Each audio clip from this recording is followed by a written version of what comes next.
Bon matin à tous et à toutes. C'est un plaisir d'être avec vous ce matin, réunis pour célébrer la bonne nouvelle de l'Évangile.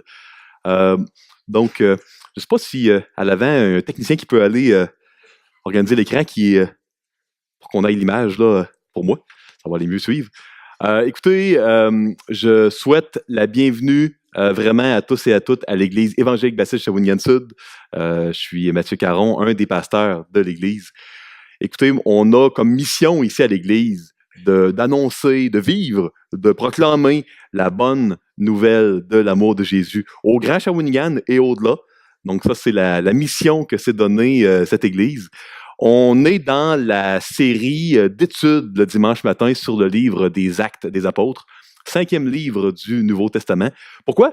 Parce qu'ici à l'Église, on croit que la Bible est le livre inspiré de Dieu, surnaturel, un livre vivant, écrit par des hommes, mais inspiré par Dieu, un livre que Dieu utilise pour nous changer, pour toucher notre cœur puis pour nous transformer. C'est pour ça qu'on étudie ce que la Bible enseigne à chaque dimanche matin lors de nos réunions.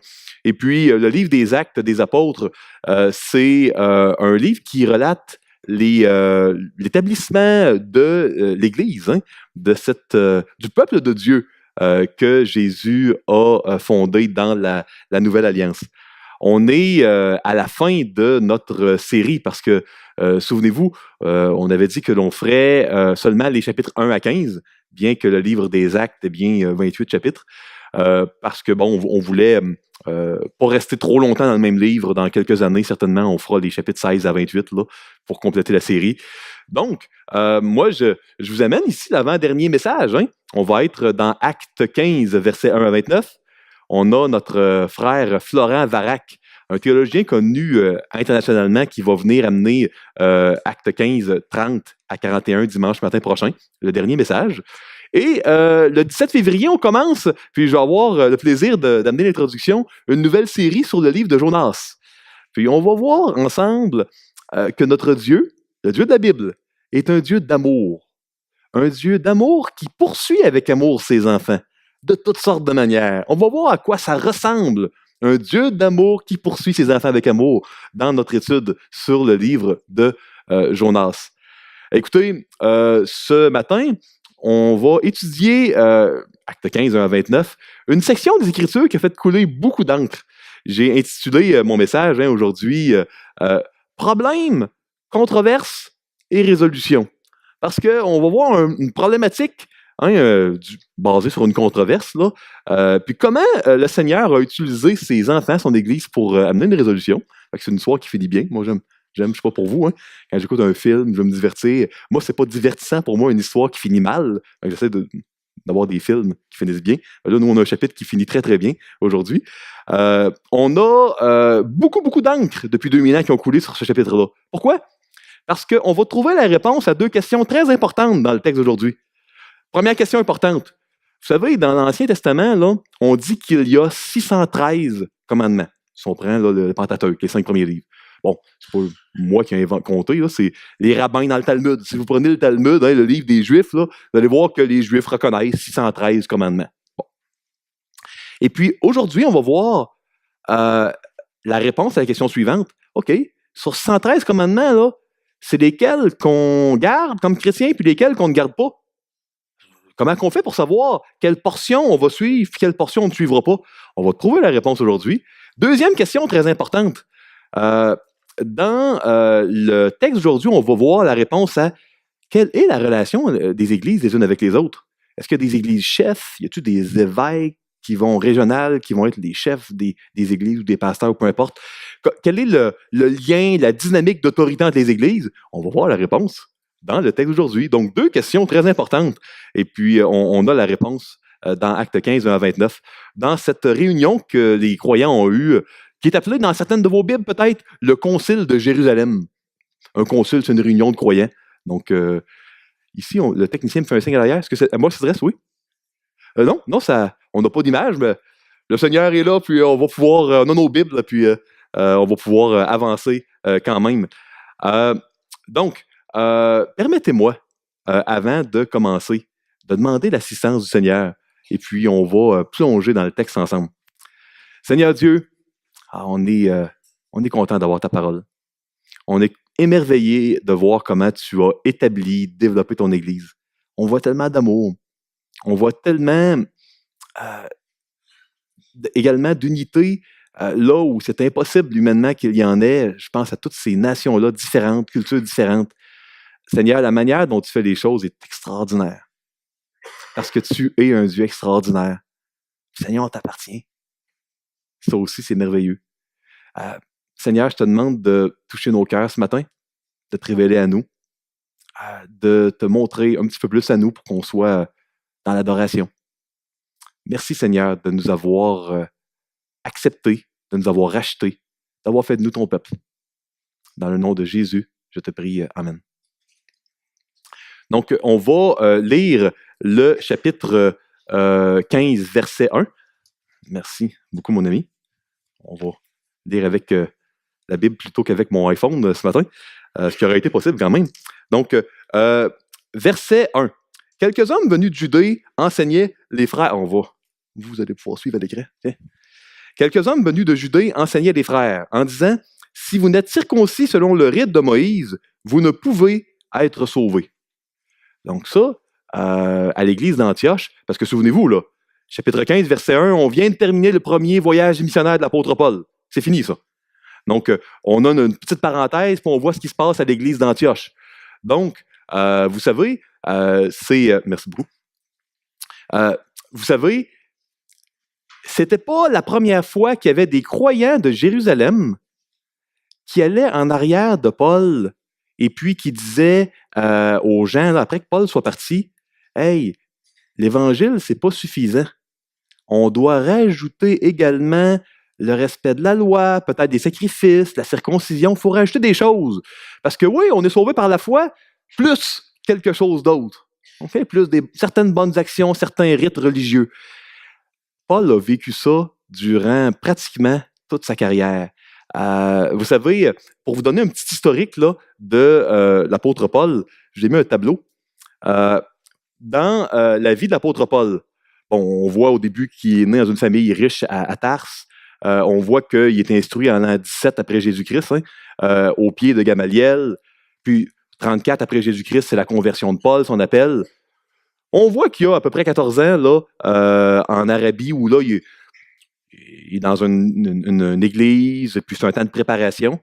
Et puis, soudainement, en 47, jusqu'à sa mort, nous avons le ministère itinérant plus actif de Paul.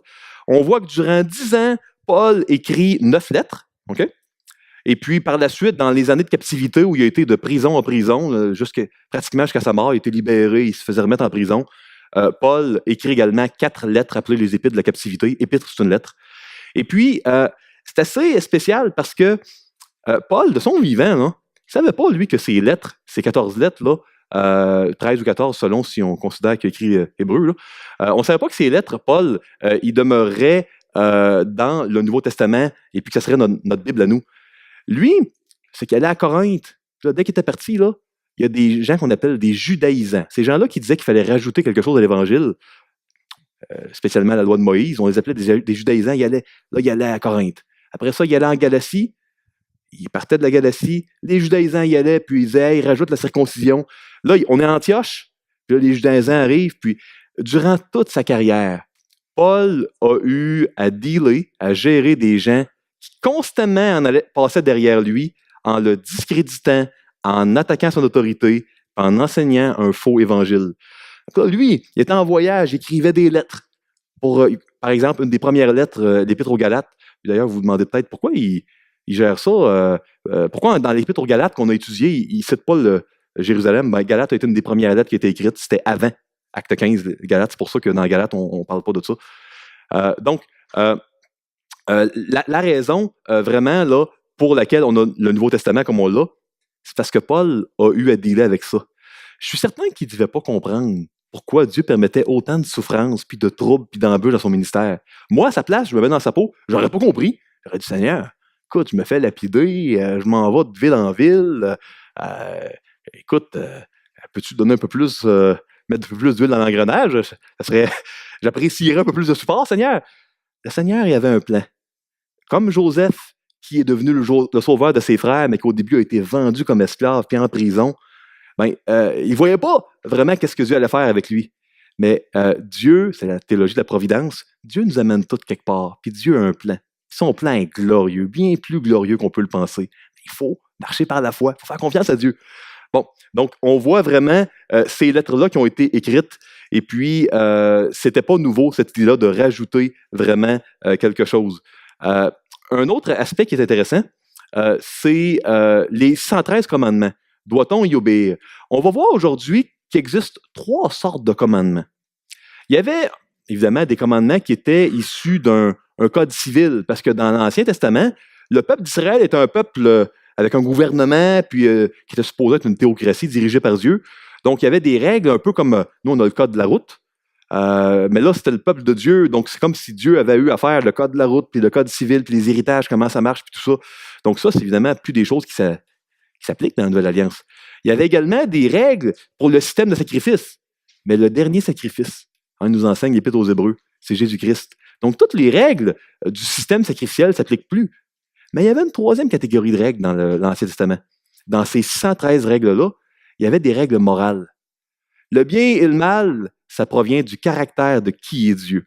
Ça vient de l'identité de Dieu. Donc ça ne change pas.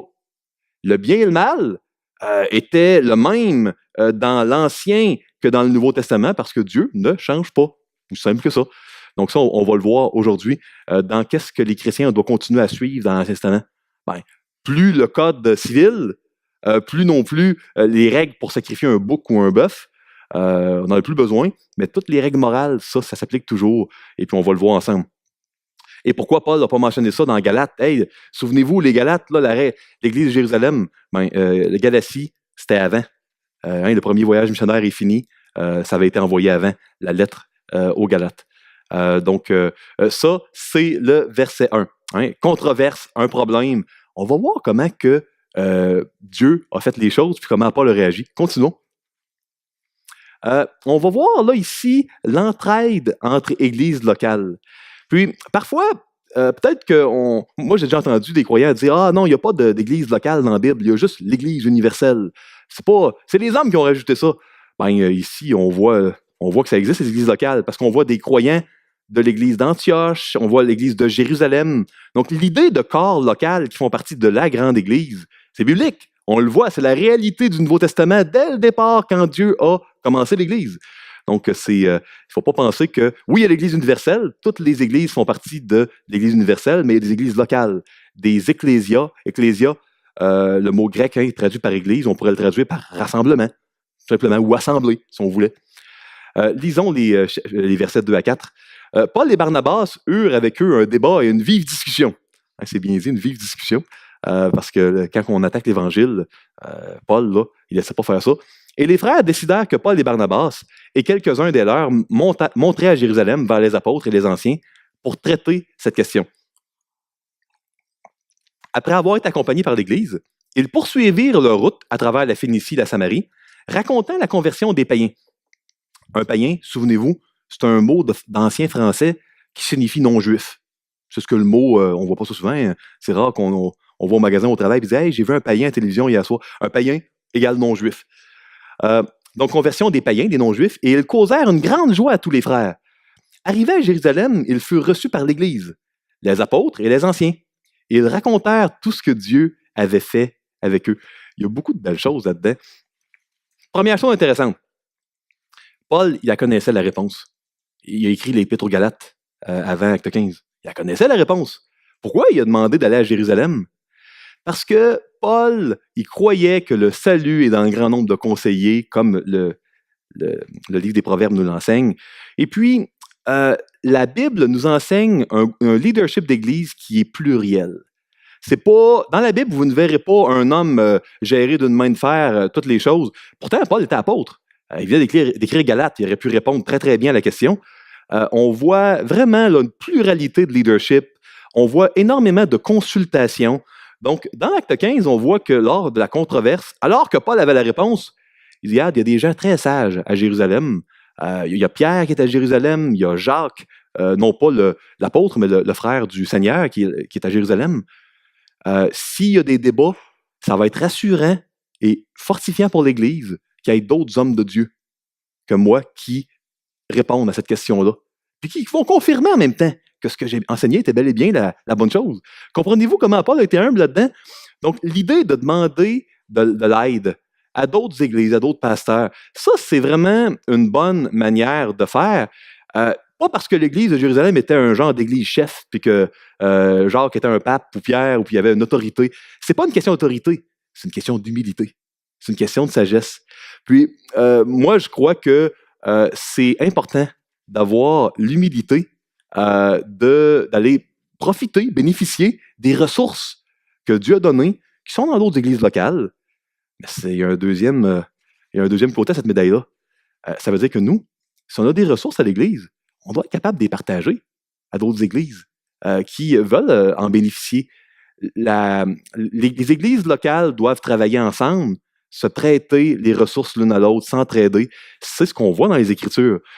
Moi, c'est quelque chose que j'observe avec grand plaisir dans l'association des églises baptistes. Je vois beaucoup d'entraide, beaucoup de mise en commun des ressources.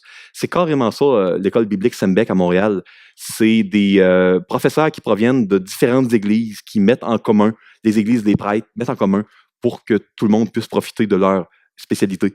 Donc, ça, c'est vraiment un bel aspect que je vois dans ces versets-là. Mais il y en a un autre. Moi, je suis quelqu'un d'un peu monotage, fait qu'absolument, quand j'ai quelque chose, j'essaie de me concentrer là-dessus. Puis, je vous le confesse humblement, si j'avais été à la place de Paul, probablement que j'aurais oublié carrément de célébrer ce que Dieu a fait et de le raconter. J'aurais dit, bon, on est en mode résolution de problème. On a un problème, on va travailler à la solution.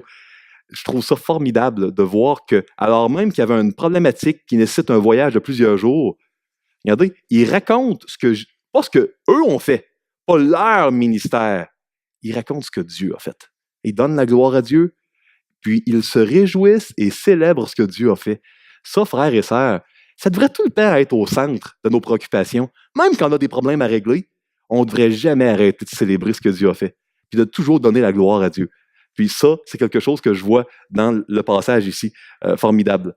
Donc, ça, c'est l'entraide que l'on voit dans les versets 2 à 4. Continuons. Là, on est rendu à Jérusalem, Paul et Barnabas, puis là, on a soumis la question, on doit-tu être circoncis encore quand on n'est pas juif, quand on est païen? Voici ce qu'ils disent.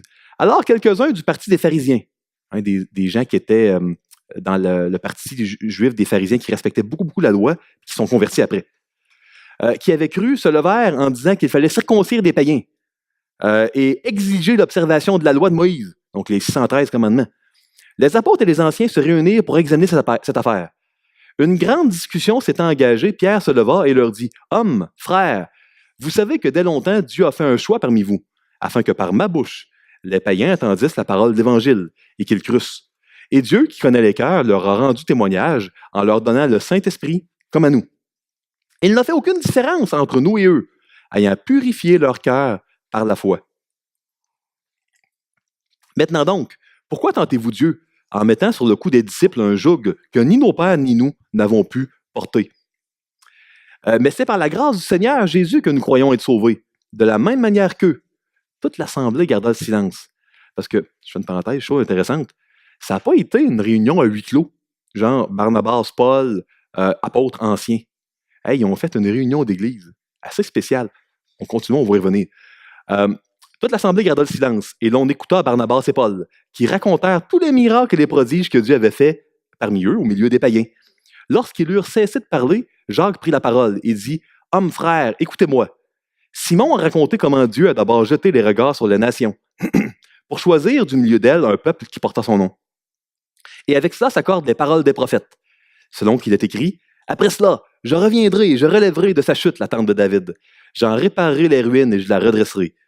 Afin que le reste des hommes cherche le Seigneur, ainsi que toutes les nations sur lesquelles mon nom est invoqué, dit le Seigneur qui fait ces choses, et à qui elles sont connues de toute éternité. » Assez intéressant, merci, la manière dont ça a été géré. Moi, je vois une super de belle balance ici dans la manière dont on prend les décisions en Église entre l'Assemblée et puis entre les anciens et les apôtres, parce qu'il y avait des apôtres à cette époque-là, nous on n'en a plus, c'est les anciens. Hein? Il n'y a personne qui a vu Jésus de son vivant ici, il n'y a plus d'apôtres. Donc, écoutez, intéressant que ça n'ait pas été une réunion à huis clos, mais intéressant aussi qu'il il n'y a pas eu des discussions interminables où tout le monde avait le même droit de parole. On voit que définitivement, la discussion est dominée par des apôtres comme Paul et Barnabas, qui n'étaient pas des 12, mais qui étaient des apôtres quand même. On voit également Jacques, qui est un peu l'espèce de pasteur principal de l'Église de Jérusalem. On voit également Pierre qui parle. Donc, et puis, mais c'est une assemblée vraiment publique de l'Église de Jérusalem. Puis, c'est pas juste Paul et Barnabas qui sont écoutés. Ils ont pris le temps d'écouter les gens du parti des pharisiens. Donc, moi, ce que je retiens de du concile de Jérusalem, je vois une belle balance biblique sur comment on prend les décisions. Je vois une réunion de membres, c'est carrément ça, des gens de l'Église de Jérusalem.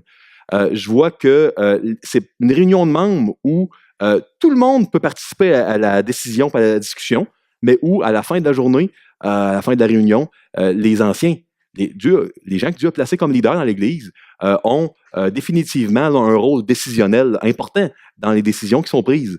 Et puis, souvent, on voit dans des églises, soit des églises où les anciens ne feront pas leur rôle, puis quand un ancien ne fait pas son rôle, ben là, toute l'Église essaye de prendre le rôle pour suppléer à l'absence, au vacuum laissé par des anciens qui ne prennent pas leurs responsabilités.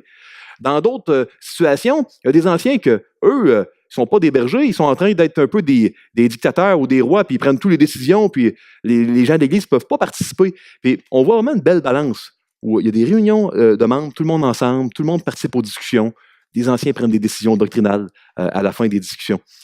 Vous savez, je ne veux pas éviter un sujet qui est un peu délicat, parce que le texte en parle ici. Puis c'est le sujet des réunions de membres. Ça a peut-être l'air arrangé, parce que là, on a une réunion de membres qui s'en vient le 24 février. Fait que je sais que ça peut avoir l'air arrangé. Mais écoutez, c'est un des seuls passages dans le livre des Actes qui parle des réunions de membres. Il n'y en a pas une tonne dans le Nouveau Testament. Et puis là, la série a commencé depuis assez longtemps, puis là, on arrive là. Je sais que ça peut sembler arrangé, c'est délicat, mais je peux vous enseigner fidèlement ce que la Bible enseigne. Donc, voici ce que je me sens la responsabilité de vous dire. Écoutez, il y a 2 réunions de membres à peu près ici par année à l'Église, où les membres de l'Église de Shawinigan doivent avoir ces discussions-là qu'on voit dans Acte 15. Puis, oui, il y a des anciens qui ont été nommés ici par les membres, par l'Église, qui ont un rôle de leadership spécial, mais les discussions, on les fait tous ensemble. Puis moi, je crois que c'est très important. C'est une partie, écoutez, c'est un des chapitres les plus importants du livre des Actes. Il y a une des questions des plus importantes qui a été traitée là. Imaginez si les membres ne seraient pas allés à la réunion. C'est pas comme ça que ça fonctionnait. C'était nécessaire pour l'unité de l'Église, pour qu'on puisse célébrer ensemble, parce qu'on célèbre ce que Dieu a fait, que tout le monde soit là. Puis, écoutez, dans les réunions de membres, on célèbre ce que Dieu a fait. On ne fait pas juste prendre des décisions administratives, on met à part des gens. L'Église discute, on met à part des gens pour être diacre, pour être ancien. Moi, je veux vraiment vous encourager le 24 février, lors d'une des 2 réunions qu'on a par année des membres. Je veux vraiment vous engager, si c'est possible pour vous d'en faire une priorité. On comprend qu'il y a des gens qui ont des empêchements, peuvent travailler ou maladie ou autre, mais on veut vraiment vous encourager à être présent à la réunion des membres, en faire une priorité, parce que c'est important. Ça fait partie, dès le départ, quand Dieu a fondé l'Église, de la manière dont l'Église doit fonctionner. On doit suivre la manière dont Dieu nous enseigne de fonctionner. Délicat, je pense que c'est important de le dire, je l'ai dit. Autre chose que je trouve très bien, fait que oui, il y a une balance de responsabilité. Oui, on voit également beaucoup de discussions. On écoute les 2 côtés. On voit le rôle des anciens. Mais il y a quelque chose d'autre que je trouve formidable. Écoutez, les discussions, là, les gens ne sortent pas leur grain de sel. Ah, ben moi, je pense que telle affaire, puis moi telle autre. Non, non. On cite les Écritures.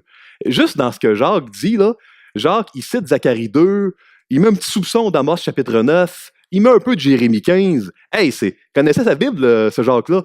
Puis, dans les réunions de membres qu'on va avoir ensemble, on peut donner notre opinion, mais il faut vraiment là, chercher ensemble la volonté de Dieu dans les Écritures.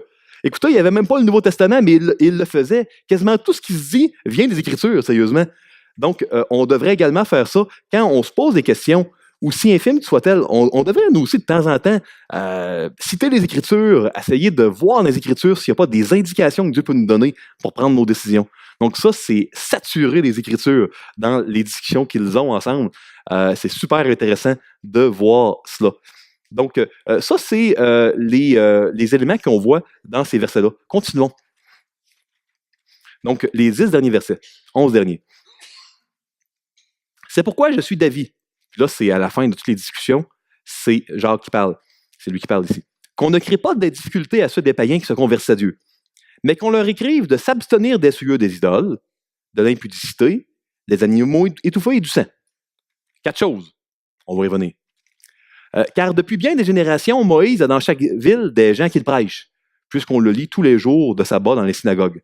Alors il parut bon aux apôtres et aux anciens, et à toute l'Église, de choisir parmi eux et d'envoyer à Antioche avec Paul et Barnabas, Jude, appelé Barsabas, et Silas, hommes considérés entre les frères. Ceux qui voient des fois dans les épîtres Sylvain. Sylvain, c'est Silas. C'est la même personne, mais on a d'un côté le nom grec, donc c'est la même personne, ça. Hommes considérés entre les frères. Ils les chargèrent d'une lettre ainsi conçue. Les apôtres, les anciens et les frères. Tout le monde entérine la décision. Aux frères d'entre les païens qui sont à Antioche, la première église non juive. En Syrie et en Sicile, salut.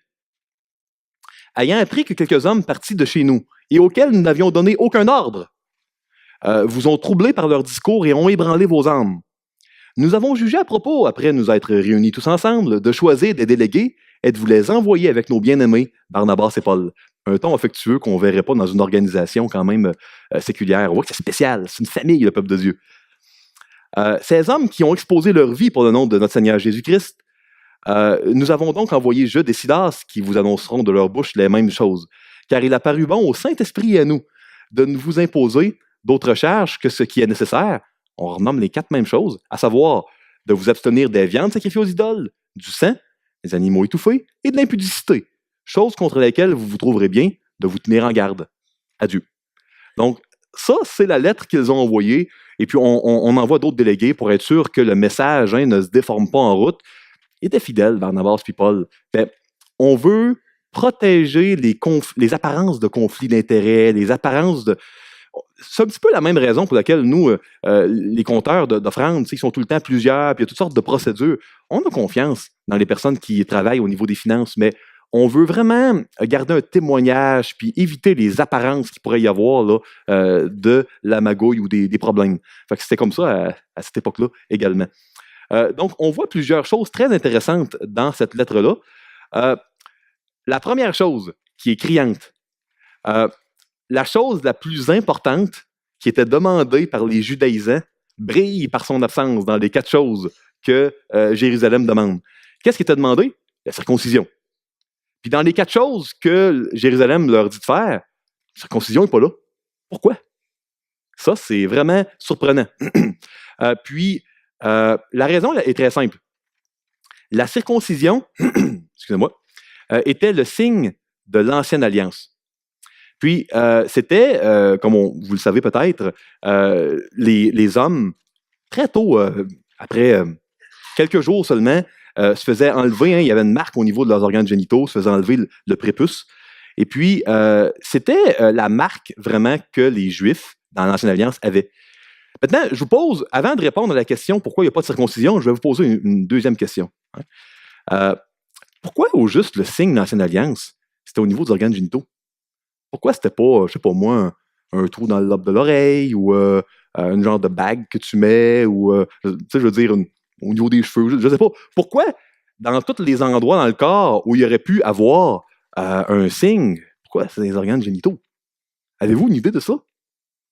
Ben, on peut trouver la réponse dans la Genèse, parce que on sait que Dieu avait fait une promesse à Abraham, que de sa descendance, toutes les nations de la terre seraient un jour bénies.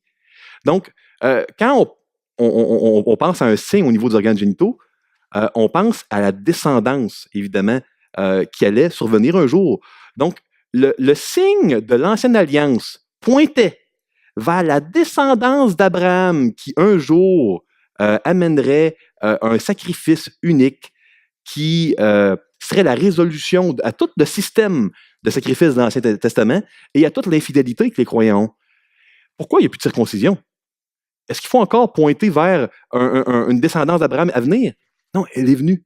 C'est Jésus-Christ qui est mort et ressuscité. Plus besoin de signaler qu'il va y avoir un jour une descendance d'Abraham, elle est déjà arrivée. C'est pour ça qu'il n'y a plus de circoncision. Vous comprenez?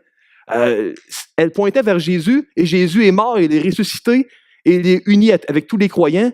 On va voir avec Éric ce soir que maintenant, les tablettes là, de l'Alliance, c'est plus dans le coffre de l'Alliance, c'est de nos cœurs, c'est écrit dans nos cœurs. Jérémie 31, c'est formidable.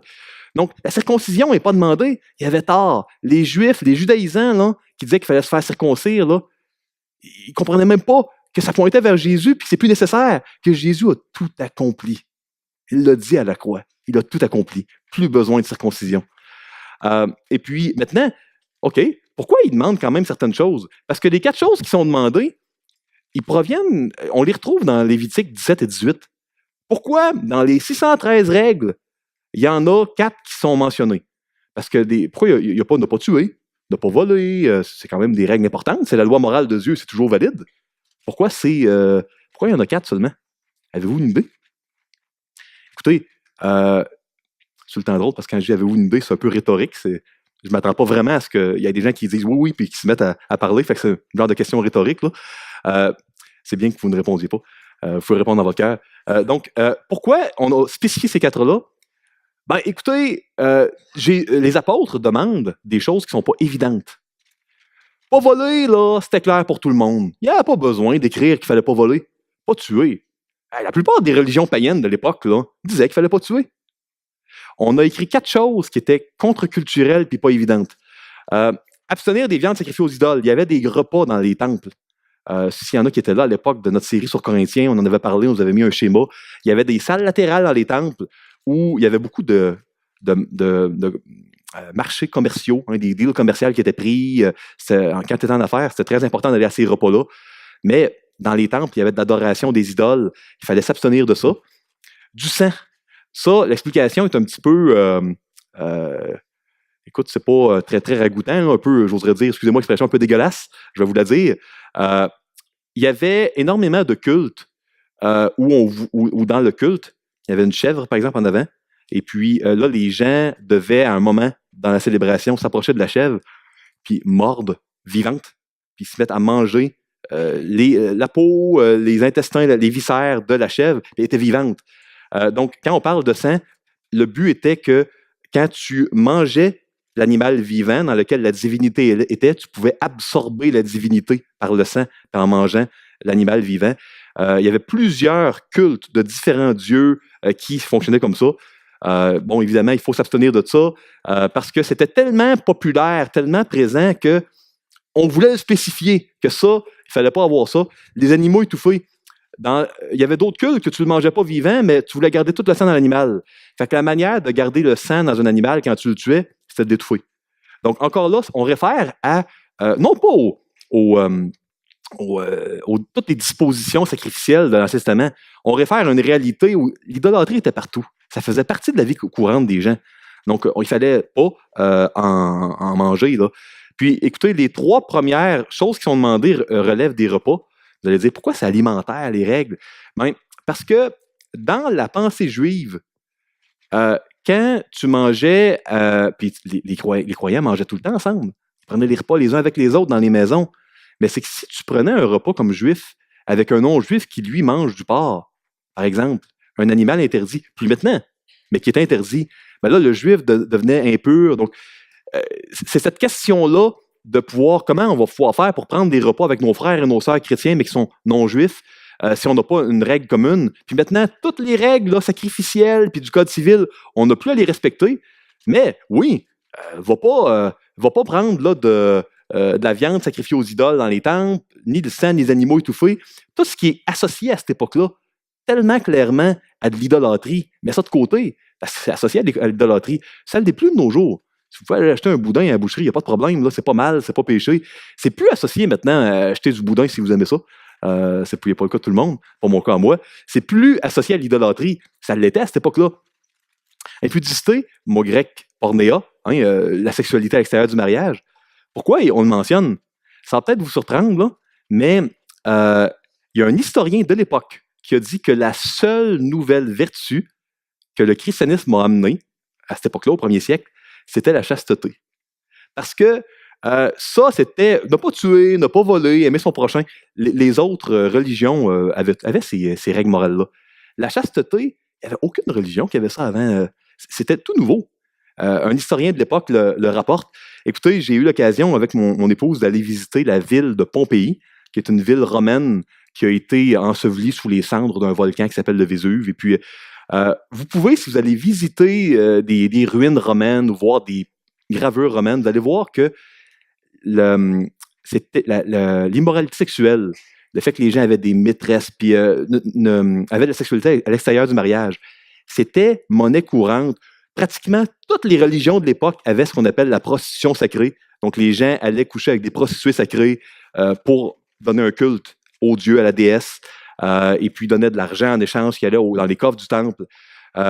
Les Grecs étaient très connus et les Romains pour avoir des maîtresses. Les hommes avaient des maîtresses. C'était une société où la femme était diminuée. Donc, l'impudicité, c'était vraiment l'idée que ton corps ne t'appartient plus. Tu ne peux pas faire ce que tu veux avec lui, qui appartient à Dieu. C'était complètement là, nouveau, c'était à contre-courant. C'était le standard que Dieu demandait à son peuple, à ceux qui lui appartiennent.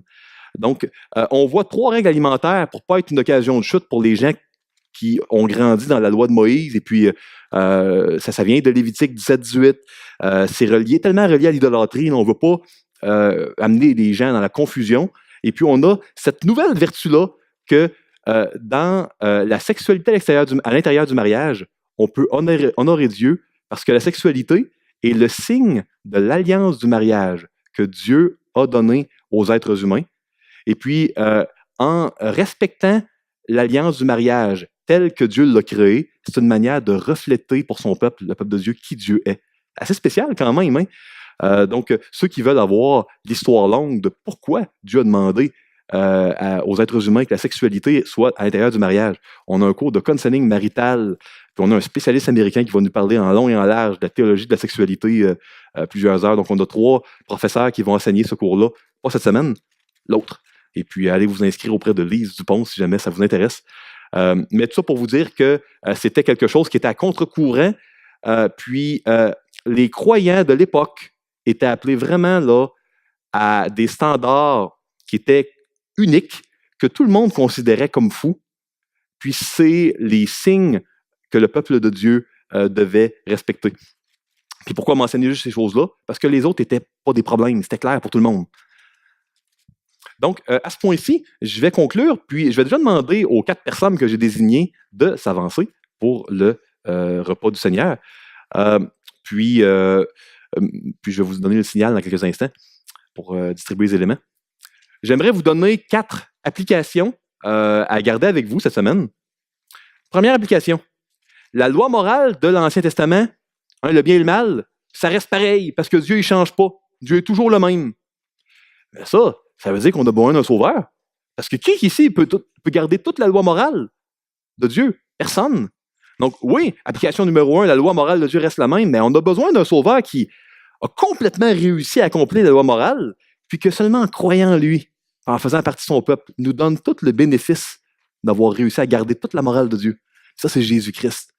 Puis s'il y a quelqu'un ici qui n'a jamais donné sa vie à Jésus-Christ, qui voudrait rentrer dans le peuple de Dieu, il suffit de le faire en croyant, en donnant sa vie à Dieu. Puis la vie chrétienne, ici, on le voit dans le passage d'aujourd'hui, c'est pas une vie individuelle. C'est un projet de communauté. Les uns avec les autres, dans l'Église, puis avec d'autres églises locales. 4e application. Dieu appelait ses enfants, dès le départ, à vivre à contre-courant de leur société.